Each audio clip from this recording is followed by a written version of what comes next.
Everyone, welcome to another episode of Will It Develop. My name is Jerry, and today we're going to be trying out the Svema Photo 64 from the early 1990s. Let's get to it. Alright, so let's jump into it. So, like I said, today we're going to be doing the Svema 64, and so this one's from 1992, so let's check it out. Oh, so we're, what just fell out of there? Oh, it's just like some, interesting. There's like just a little piece of bubble wrap on the bottom. I wonder if that was from, I don't know if anybody else has bought this before, but I've never seen that. But maybe it's because there's no canister, so it won't move it around. I don't know. Interesting. We'll get rid of that for now. So Svema, we have this. We'll talk about it in a little bit. To my knowledge, it is, I believe, from the Ukraine. But at this point in time, I don't know where it would have been actually manufactured, so I might be completely wrong on that, but I'm going to do some research while I'm out shooting it, and we'll be able to get through there. So 64 ASA, but it's from 92, so once again, this one's going to be rocking pretty low, and I'm pretty sure this is just a black and white film stock. So let's go ahead and open up the box. I don't think there's going to be anything on it. This is pretty no frills. So yeah, everything is also, in kind of Russian, or at least that part of the war. All right, so the battery died. I don't remember where we were at, but let's jump back into it. So Svema 64, this was the box, 92, and let's unpackage. So, this is crusty. So, there we go. Oh, okay. So, interesting. I might have to tape this up for sure so I know what it is. But so here it is. Boom, boom, boom. Sorry for the light. It's getting really bright. It's like the sun at the end of the day kind of busts right through there. So, but kind of cool with the dappled light.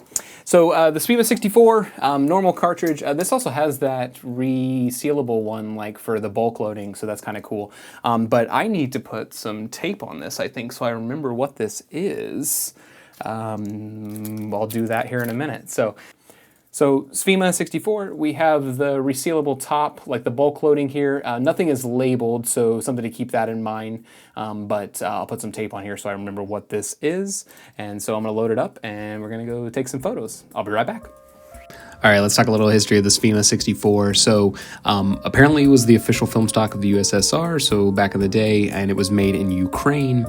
So Svema 64 was low ISO black and white. It was originally used for scientific purposes, then it ended up being for surveillance and cinema applications. So once again, looks like we got a little bit of a war backstory because it was made to be really tough, so the base of it could be frozen and stashed for a long time, so that's probably why we're able to still see it today. Apparently many Soviet filmmakers used it because Western film was banned or too expensive, so this might have been due to different tariff structures and things around different wars where they just couldn't get the film stock in, but let's check out some prints.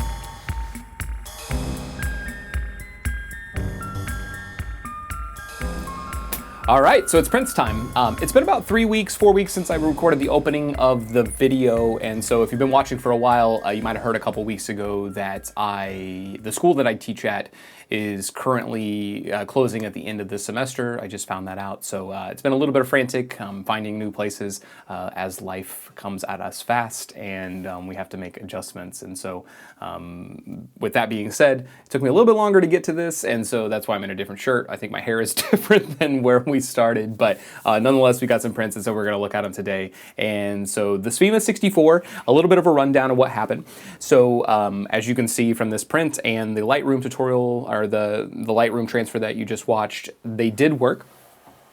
It was originally 64 ISO. It was about almost 4 decades old, so I did one stop per decade. So that got us what, 64, 32, 16, 8.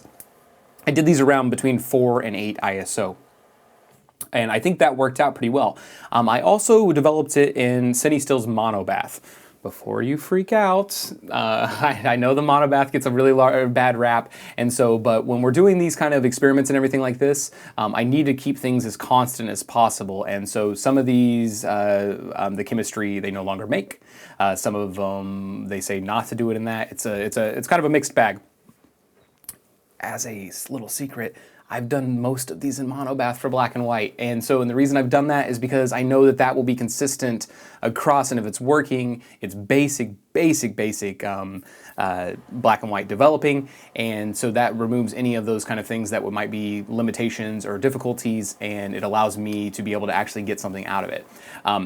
The next couple things that I have, I'm putting a bunch of them together. So there's a whole bag of other things that we're doing. So we got some 620, some 120, things like that. A lot of black and white. I'm going to try to do some of those in stand developing in Rodinal.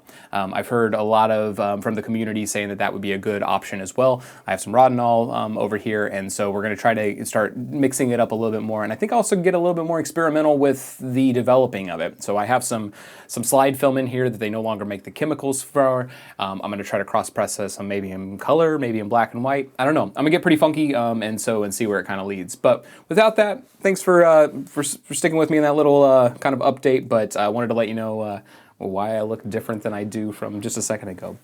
So these were the prints that we got, and I was pretty excited with how these all kind of came out.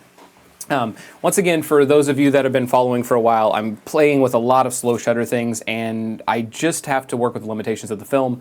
And when doing that, you just really don't know what's going to happen. And so I kind of like that because you'll see we have like some spots. I don't know if that's mold, definitely some hairs on here. So that's stuff that would be fixable. But there's some frames that just have like these kind of like black dots everywhere. And so you'll see them on the final prints when we go full screen at the end. This is my wife. I thought this one was really cool. She was like walking our dog in front of us and in front of me. And so this was the self-portrait I got. And then I got the back of her with her kind of floppy hat and little sun hat. So I also really like this one here a lot. So I don't know what happened here with all the chemicals kind of staying, but we got a lot of things. It almost looks like it almost looks like it's been printed on like concrete, which is kind of cool because there is so much concrete there. Now that I'm seeing it too, maybe I could have cropped that little hood out.